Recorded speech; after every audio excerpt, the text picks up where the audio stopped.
la photographie HDR. C'est quoi au juste?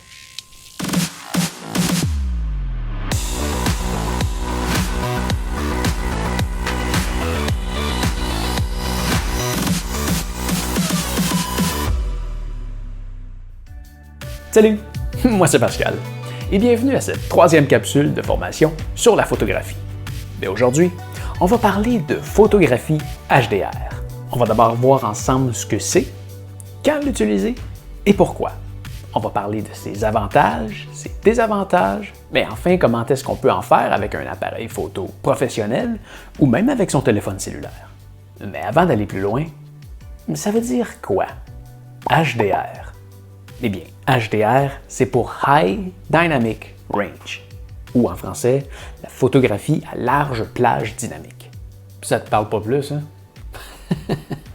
Ben, en gros, quand tu prends une photo, tu as sûrement déjà remarqué qu'il y a certaines zones de ton image qui sont tellement sombres que tu as de la misère à percevoir les détails s'ils sont pas complètement noirs. Comme sur ma caméra, par exemple. C'est sombre, tu as de la misère à percevoir qu'est-ce qui se passe dessus.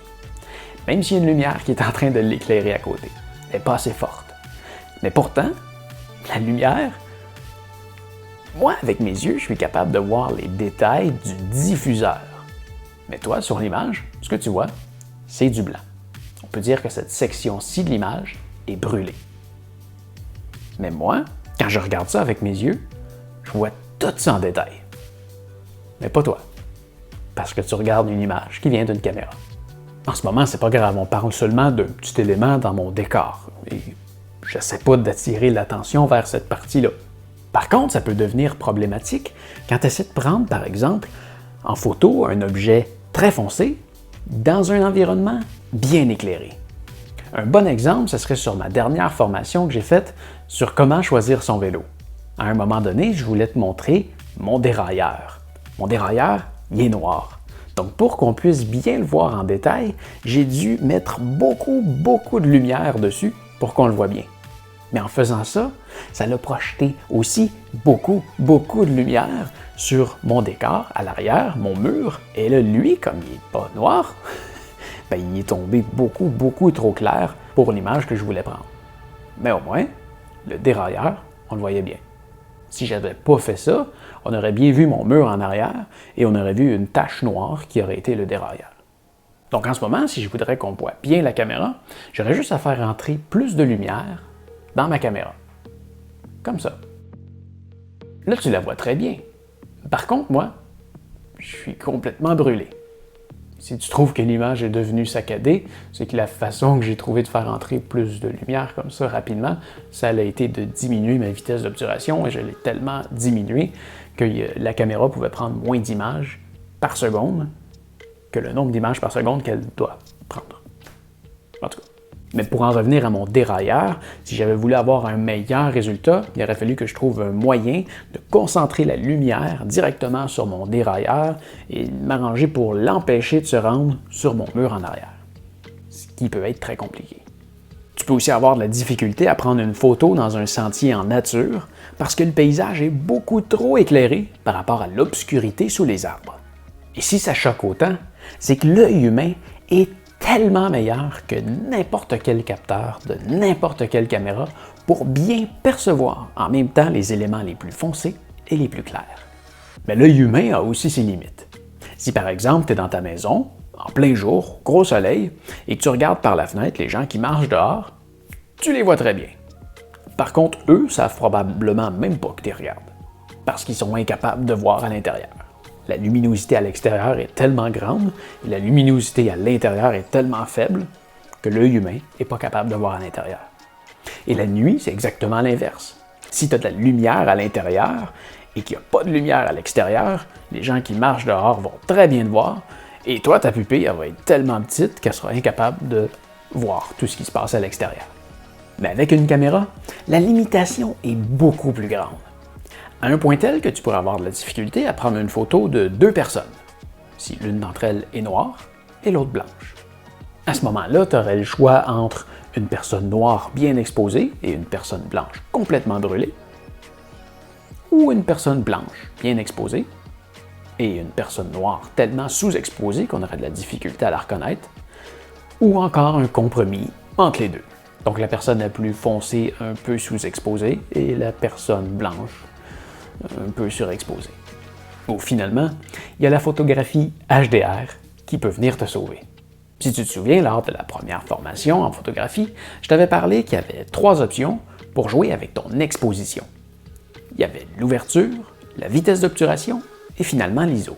Eh bien, en jouant avec ces paramètres-là, une caméra est capable d'aller déceler des détails que l'œil humain est incapable de voir.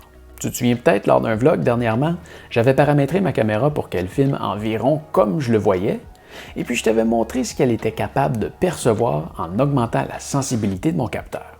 Mais bien, de jour, il est aussi possible de faire l'inverse. Par exemple, quand tu regardes les nuages, tu vois souvent une grosse masse de blanc avec quelques légers détails. Mais si tu réduis la quantité de lumière qui entre dans ton capteur, tu es capable d'en voir beaucoup plus. Par contre, le reste du paysage sera beaucoup trop sous-exposé. Est-ce que tu commences à comprendre où est-ce que je veux en venir? Eh bien, la photographie HDR, c'est la superposition de plusieurs photos d'un même sujet prises à différentes expositions. Tu as sûrement déjà vu l'option sur ton téléphone cellulaire, ça existe depuis longtemps et tu n'es pas vraiment conscient du processus parce que tout se fait tout seul. Mais si tu souhaites en faire avec une vraie caméra, tu dois manuellement prendre plusieurs photos à différentes expositions et ramener ça dans un logiciel qui va s'occuper de les superposer. Si tu as une bonne caméra photo, tu devrais retrouver une option qui s'appelle bracketing. Le terme peut peut-être varier d'une marque à une autre, mais tu devrais retrouver une option qui ressemble un peu à ça. Ma caméra, c'est une Sony A7R4 et voici comment ça fonctionne. Alors, si on veut faire une photo en bracket, si on prend exemple avec ma caméra, et attention, c'est pas pareil sur toutes les caméras, mais si tu as une caméra Sony, ça va être très similaire à ça. Et ben, si tu as une autre marque, une Canon, une Nikon, une Panasonic, n'importe quelle compagnie, ben, ça va se ressembler, c'est juste que le menu n'est pas fait de la même façon. Alors, donc chez les Sony, donc disons qu'on vient pour prendre une photo par défaut quand on appuie sur le fameux bouton pour prendre la photo, ben ça prend une photo et c'est tout. Donc, si on veut faire de la photo en bracket, ce qu'on va vouloir faire, c'est de venir sur le bouton Fonction et de se rendre juste ici sur l'option qui est l'option de prise de photo. Donc, ça change les modes de prise de photo. Donc, on a Single Shooting, donc ça prend une seule photo. On a le High, qui est fait pour prendre plusieurs photos, une à la suite de l'autre, jusqu'à temps qu'on lâche. Et si je retourne sur Fonction, on va laisser le buffer se vider. Mais là, on peut voir que j'ai pas mis ma carte la plus rapide dedans quand on prend plusieurs photos. Donc, quand on fait de la photo en bracket, ça peut être une bonne idée de prendre une carte quand même assez rapide pour que le buffer puisse se vider rapidement. Donc, je retourne ici. Donc, là, ce qu'on va rechercher, bon, ici, ça, c'est pour mettre un timer. Là, c'est pour mettre un timer et prendre plusieurs photos. Et là, on tombe enfin dans le mode bracket. Et attention, il y en a deux. Il y a le mode continu et il y a le mode simple. La différence entre les deux, c'est que dans le mode continu, on va appuyer une seule fois sur le bouton et en le maintenant enfoncé, il va prendre notre série d'images. Par contre, en mode simple, si par exemple on veut prendre 3 images, eh bien, je vais faire l'exemple. Si je veux prendre mes photos, donc là, j'appuie, il change d'exposition, je réappuie, il rechange d'exposition et je réappuie et il retourne à la normale. Tandis que on va laisser le buffer se vider. Si je vais dans l'autre mode, ici, donc là, je veux 3 images, et là, j'appuie et je maintiens. Ils viennent de prendre mes 3 photos, exactement comme il a fait dans l'autre mode, c'est juste qu'il les a pris super rapidement. Et on a différentes options aussi là-dedans. Donc, si je retourne dans la fonction, donc une fois que je suis sur le mode bracket, là, ici, comme on peut voir, donc là, ce que ça me dit, c'est qu'effectivement, il va prendre 3 images et il va les prendre à une valeur d'exposition de différence. Donc, tu sais, quand tu fais la lecture de ton image, que tu vois ici, le plus 0, c'est ta valeur d'exposition. Donc, le 0 étant ce qu'on recherche, qui est une valeur qui est le plus normale. Et tu vois, si je viens changer ma vitesse d'obturation, là, j'ai plus 1. Donc, tu vois, l'image est plus claire. Et je peux changer encore ma vitesse d'obturation. Là, on tombe à plus 2. Et là, si je continue à aller plus loin, ben, il affiche pas plus haut que plus 2. Il fait juste clignoter pour me dire « Hey, wow! » Là, ça commence à être trop blanc. Et si je retourne vers le 0, on peut même aller dans les négatifs. Donc, on a moins une valeur d'exposition. Et on peut aller aussi à moins 2. Tu vois, ça commence à être trop foncé. Donc, je retourne à 0. Donc, on retourne ici dans la fonction. Et si je retourne ici, tu vois, donc là, on a plusieurs options. Donc, à une valeur d'exposition, on peut prendre 3 images, 5 images ou 9 images. Ensuite, on tombe à 2 de différence. Et là, on peut en avoir 3 ou 5. Ensuite, on tombe à 3 valeurs d'exposition où on peut aussi avoir 3 ou 5 images. Et ensuite, on retourne à une différence de 0.3 par image. Donc là, on a 3 images, 5 images ou 9 images dans ce cas-ci. Même chose pour le 5 et pour le 7 et pour le 1. Donc, ce que ça veut dire, si on a 9 images, ben là, on va y aller. Je vais prendre 9 photos.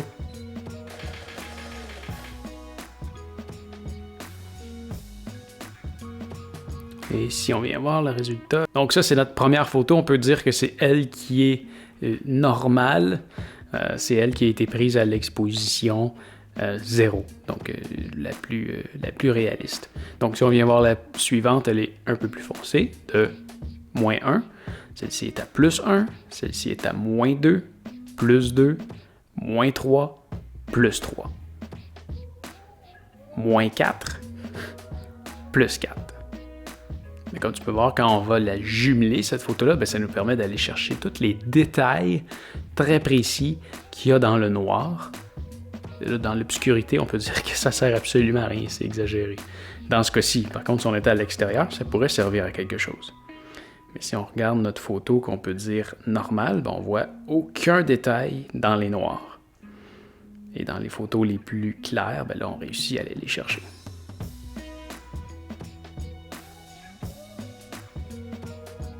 Donc, amuse-toi avec ça et vois selon le type de photographie que tu fais, qu'est-ce que tu as besoin. Je te dirais que généralement, moi, ce que je vais faire, c'est que je vais y aller, disons, à 2 valeurs d'exposition, 3 images. Donc, si on y va comme ça, ça nous donne notre photo normale, notre photo sous-exposée et notre photo surexposée. Ah oui, tant qu'à t'appliquer à prendre des belles photos, viens dans le menu et assure-toi que tu prends des photos en RAW, ce qui va te donner une qualité d'image nettement meilleure, surtout au moment où tu vas venir faire l'édition de tes photos.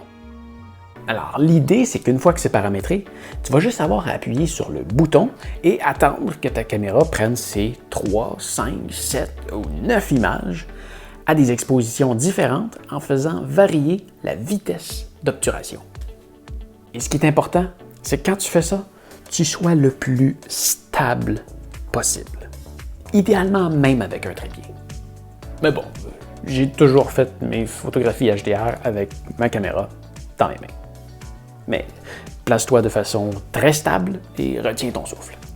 Mais fais vraiment attention au mouvement de ton corps parce que la photo la plus surexposée va être la plus longue à prendre. Et quand ton obturateur est ouvert plus longtemps, ben, tes mouvements sont plus faciles à percevoir sur la photo. Si tu n'as pas l'option bracketing sur ta caméra, c'est pas grave, mais tu vas devoir être très méticuleux. Par exemple, quand je faisais les pays scandinaves à vélo, je prenais mes photos avec 7 caméras de poche. Et disons que je les sous-estimais vraiment beaucoup à l'époque. C'est vraiment une caméra incroyable. Cette petite caméra-là a exactement les mêmes options de bracketing que celle-là, pour une fraction du prix, du poids et de la taille. Elle peut même les prendre en RAW. Mais bon, et comme je ne savais pas encore que je pouvais faire du bracketing à l'époque, ce que je faisais, c'est que je mettais ma caméra en mode manuel, je me stabilisais, je prenais une photo, je changeais ma vitesse d'obturation, je prenais une autre photo, je changeais ma vitesse d'obturation, je prenais une autre photo, et ainsi de suite. Ça m'a permis, par exemple, de faire cette photo qui aurait été impossible à faire sans HDR. Avec mes yeux, je voyais tout très très bien. Mais en photo, j'avais pas le choix d'avoir la partie ombragée beaucoup trop sombre ou la partie éclairée complètement brûlée. Mais en finale, j'ai réussi à avoir ce résultat grâce au HDR. Donc les photos sont pas vraiment plus compliquées à prendre quand tu as le mode bracketing, c'est juste qu'il faut que tu portes une attention particulière à la façon dont tu te stabilises et la stabilité de ton sujet aussi. Évidemment, c'est pas un type de photographie qui est possible dans tous les cas. Tu vas mieux comprendre bientôt quand on va parler de la partie logicielle. Par exemple, c'est pratiquement impossible de faire de la photographie HDR dans le domaine du sport. Comme la technique consiste à superposer au moins 3 images qui, malgré le fait qu'ils sont pris à une période de temps très rapprochée, ils ne sont pas pris en même temps, quand tu vas les superposer, ça va te donner un effet de ghosting ou de fantomisation. Mais je ne suis pas sûr que ça soit un mot. Et c'est vraiment important que tes photos soient prises dans un laps de temps le plus court possible. Tu ne le perçois pas toujours, mais les choses bougent vraiment rapidement autour de toi. Les branches des arbres, par exemple, suivent constamment le rythme du vent. Quand tu regardes les nuages dans le ciel, tu ne les vois jamais se déplacer à l'œil nu. Mais pourtant, quand on compare sur ce time-lapse, on voit très bien que ces deux photos sont assez différentes, alors qu'elles ont été prises à seulement 10 secondes d'écart. Alors imagine après 20 secondes, ou même 1 minute. On peut imaginer aussi essayer de prendre une photo HDR à Shibuya. Pratiquement impossible. Alors prends le temps de bien choisir ton sujet et prends tes photos en mode bracketing si c'est possible. Aussi, tu peux prendre tes photos en mode RAW. Ça va te donner encore plus de latitude quand il va venir le temps d'y retoucher dans le logiciel. Mais le RAW, pour cru, c'est un sujet pour une autre capsule, alors on en reparlera plus tard. Parlons maintenant de ce qui se passe à l'ordinateur. Des logiciels pour faire de la photographie HDR, il y en a vraiment plusieurs. Il y a bien sûr les plus connus, Adobe Photoshop et Adobe Lightroom. 2 excellents logiciels que j'ai complètement bannis de ma vie depuis qu'ils ont décidé d'arrêter de le vendre et de se tourner vers la location. 10 $ US par mois, c'est très abordable quand tu utilises le logiciel régulièrement, mais de mon côté, malgré mon métier, j'utilise ce type de logiciel au maximum 1 fois par semaine. Alors imagine un photographe amateur qui utiliserait le logiciel seulement 1 fois de temps en temps. S'il pense faire de la photographie pour les 40 prochaines années, il devrait payer 4 800 $. Bon oui, ça vient avec des mises à jour au travers des années, là, mais ça n'a quand même pas de sens. Alors de mon côté, je me suis tourné vers un autre logiciel qui s'appelle Aurora HDR. Un outil super puissant qui va te coûter à peu près l'équivalent d'1 an d'abonnement à Photoshop. Mais lui, tu vas le garder toute ta vie. Le logiciel est disponible pour Mac et Windows et on va faire un essai ensemble. La première chose qu'on va regarder, c'est d'abord les photos qu'on a prises tantôt avec la fameuse botte, la Sportiva. Si tu vois, si j'ouvre ici la première photo, tu vois, un des avantages qu'on a avec le HDR, c'est que là on va y aller extrême, on va y aller avec une série de 9 images, mais un avantage que tu as avec la photographie HDR, donc quand tu fais du bracketing sur ta photo, c'est que tu vas prendre plusieurs photos de ton sujet à différentes expositions en un claquement de doigts. Donc, par exemple, pour la fois où tu avais pris une photo qui a été soit surexposée ou sous-exposée, là, ça va te sauver parce que tu vas avoir une version sous-exposée et surexposée de chacune de tes photos. Donc ça ici, c'était mes 9 photos. Ça, c'était les JPEG, donc je vais aller rechercher les RAW maintenant, donc 58-60. 56-68, et je vais les glisser dans le logiciel ici. Ce qui m'amène vers cette fenêtre-là. Donc là, comme tu peux voir ici, j'ai mes 9 photos et automatiquement, il a détecté le -4, -3, -2. Il les a toutes mis dans l'ordre de la plus foncée à la plus claire. J'active toujours l'option de auto-alignement, même si dans ce cas-ci, j'étais sur un trépied, mais c'est vrai que d'habitude, je ne travaille pas sur un trépied. Et on va aussi activer le Ghost Reduction, même si dans ce cas-ci, ça ne sera pas vraiment utile parce qu'encore une fois, j'étais sur un trépied. Mais ça peut être utile si tu as, disons, un arbre ou des personnes qui bougent. Quoique ton taux de chance de succès, si tu as quelque chose qui bouge, est très très faible. Mais ça ici, ça va venir t'aider.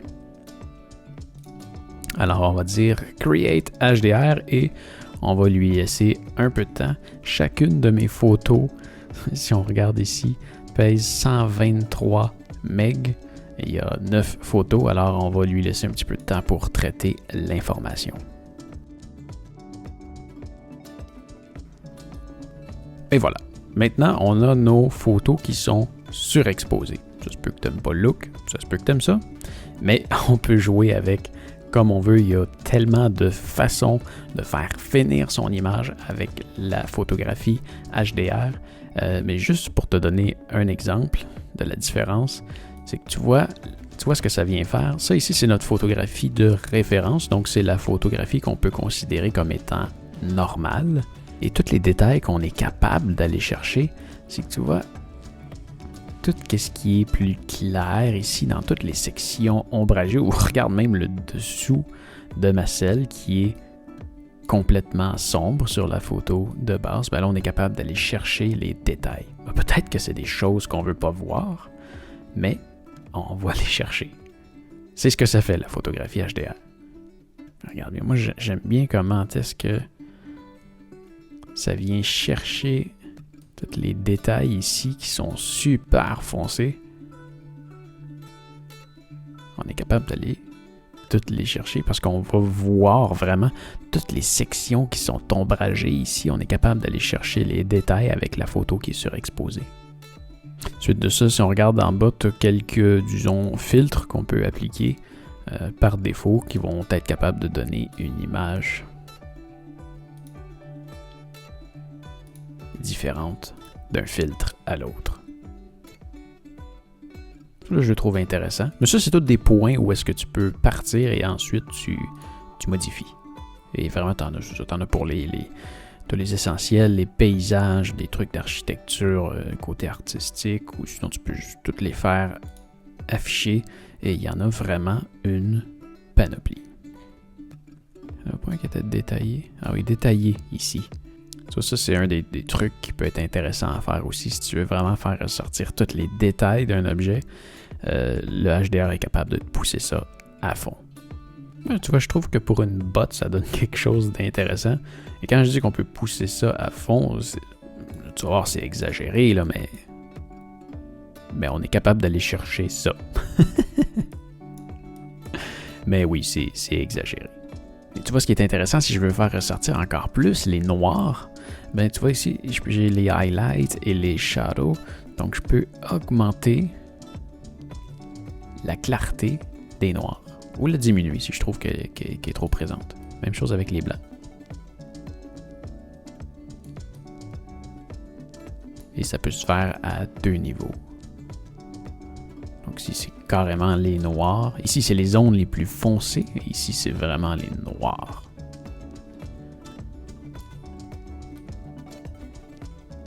Bref, on peut faire ce qu'on veut avec ça.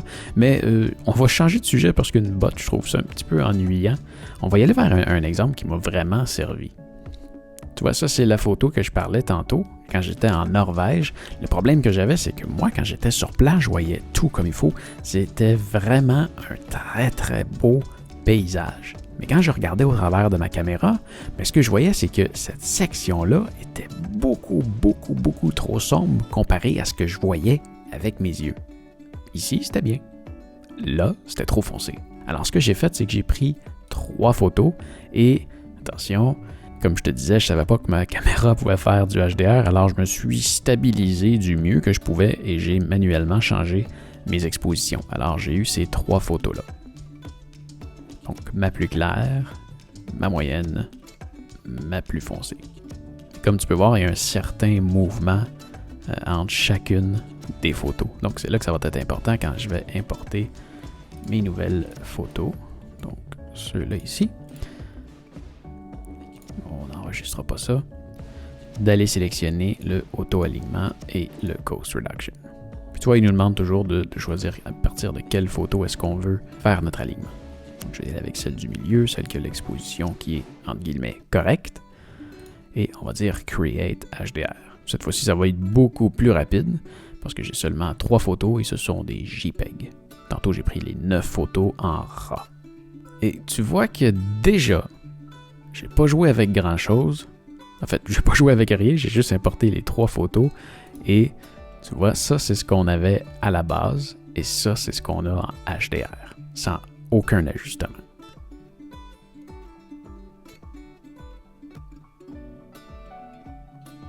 Tu vois, là, on a un petit truc ici que j'aime pas. Ça, c'est une autre chose qu'on peut ajuster dans l'importation. Donc, je resélectionne mes 3 photos. Et on va aussi, ça, c'était une aberration chromatique. Donc, on va recommencer. Non, mais elle est encore là. Mais bon, comme je t'ai dit, c'est une photo que j'ai prise en me stabilisant du mieux que j'ai pu. Avec un trépied, j'aurais eu un bien meilleur résultat, mais quand même, hein, on part de ça à ça. Si on vient jouer avec nos filtres par défaut, donc on le look naturel, vivide, détaillé, qui peut quand même être intéressant. Ça dépend des goûts, ça dépend vraiment des goûts. Dans certains cas, ça s'applique bien, dans d'autres, moins. Celui-là, je l'aime bien. Celui-là aussi. Donc, on vient voir dans la collection Paysage. Ah, toi, ça, j'aime ça.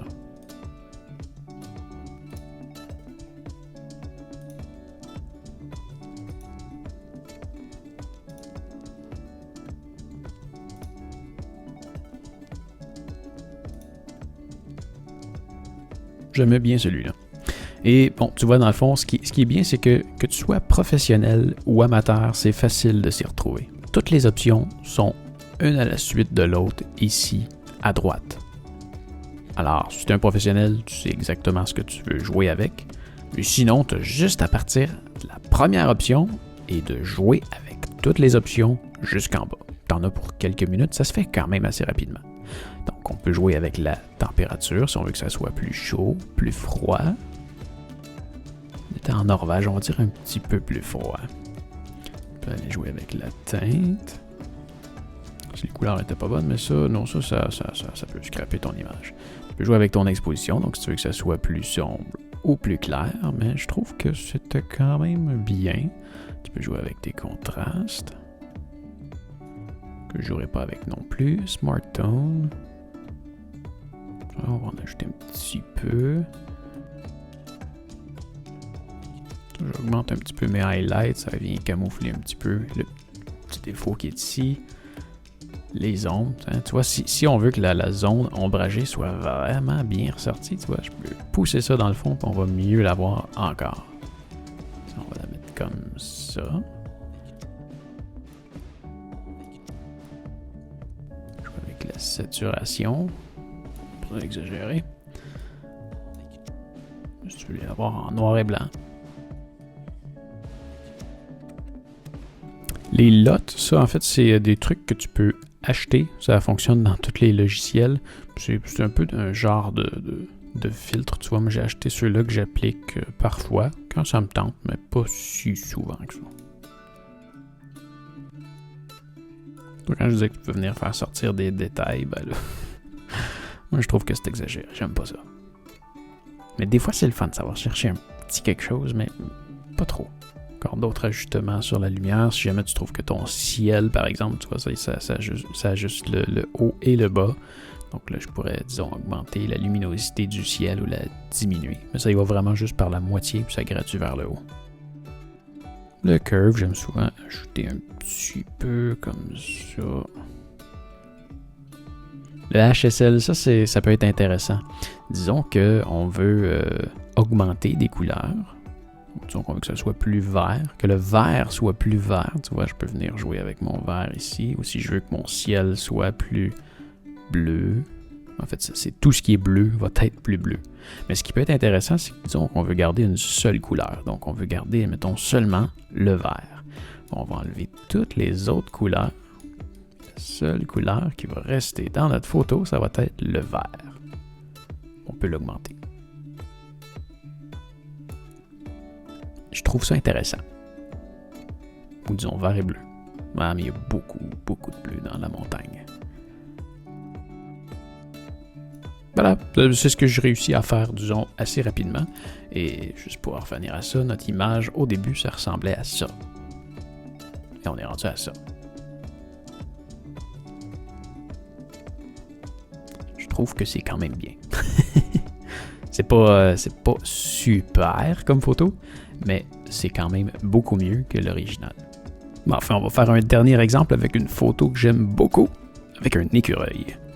Donc, on va avoir eu 3 types de sujets différents. Bon, celle-là, c'est certain que ça a été un peu plus compliqué parce que j'utilisais un téléobjectif. Mais heureusement, j'avais une vraie caméra à cette époque-là. J'utilisais une Canon EOS 7D. Donc, j'avais un vrai système pour faire du bracketing. Donc, les 3 images ont été prises ultra rapidement. Et je m'étais bien stabilisé.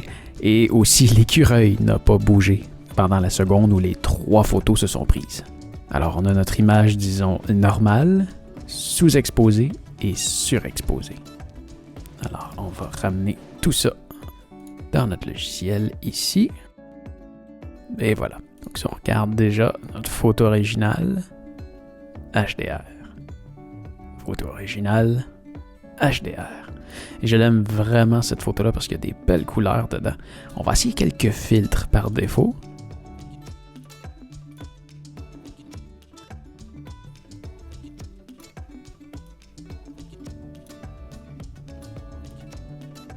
Donc pour cela, je vais partir avec le look naturel, mais on va juste y aller en accéléré pour voir qu'est-ce que je suis capable de faire avec. Mais encore là, comme je disais, tu n'as pas besoin d'une grande expérience pour arriver à quelque chose de beau. Avec ça, tu joues avec chacun des paramètres, un à la suite de l'autre, tu vois ce que ça donne. À la longue, tu vas finir par savoir quoi fait quoi, mais juste en jouant avec chacun des paramètres, tu vas arriver à faire quelque chose de beau.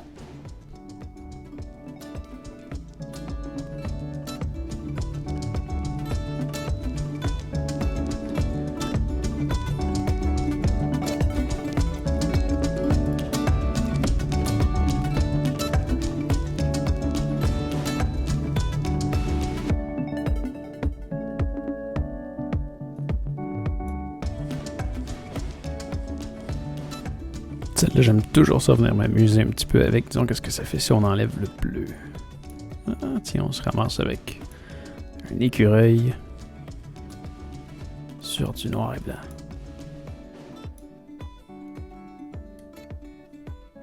On pourrait garder un fond comme ça. On voit tout le bleu en arrière avec l'écureuil noir et blanc. Les branches aussi. Ben voilà, moi, je suis quand même assez satisfait de ce que ça me donne comme photo. On va comparer à ce qu'on avait à l'original. Voilà. C'est quand même une très belle photo à l'original, c'est juste que quand on vient la comparer avec ça,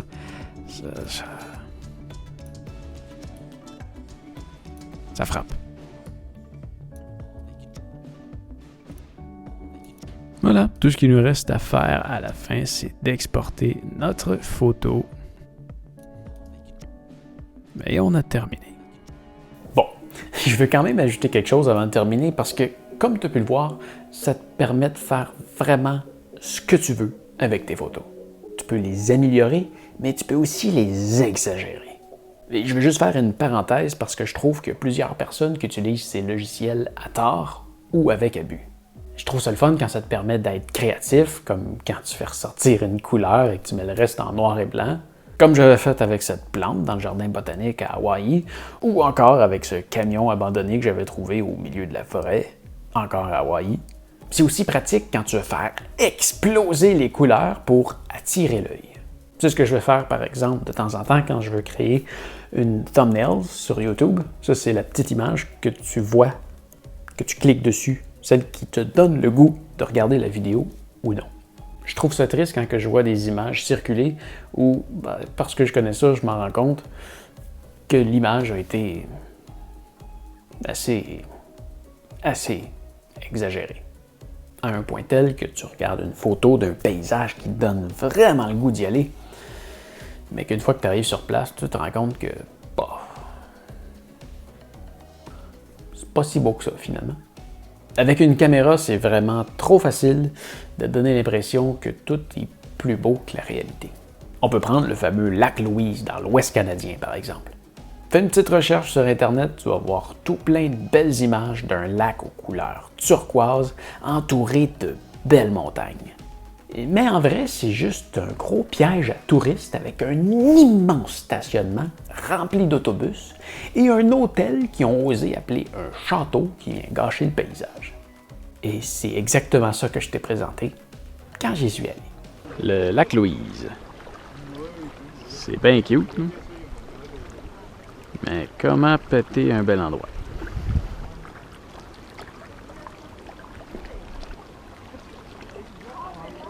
Arc.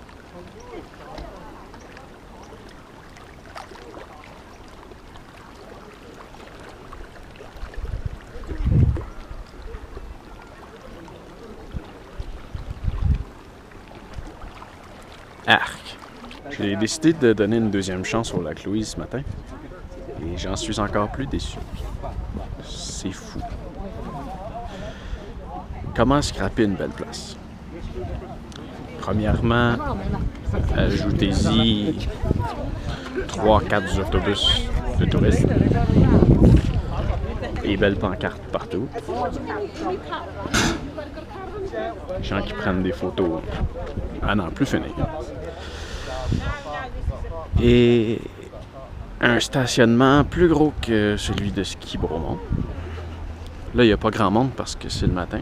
Fait que j'imagine qu'en plein milieu de journée, ça doit être bondé de monde. On doit se marcher ses pieds. Puis il y a ça, qui est le pire. Un énorme hôtel resort. Honnêtement, c'est un très bel endroit, mais je l'aurais sûrement apprécié davantage si j'avais pas été exposé à toutes ces photos qui embellissent l'endroit. Alors, utilise l'outil, mais abuse-en pas.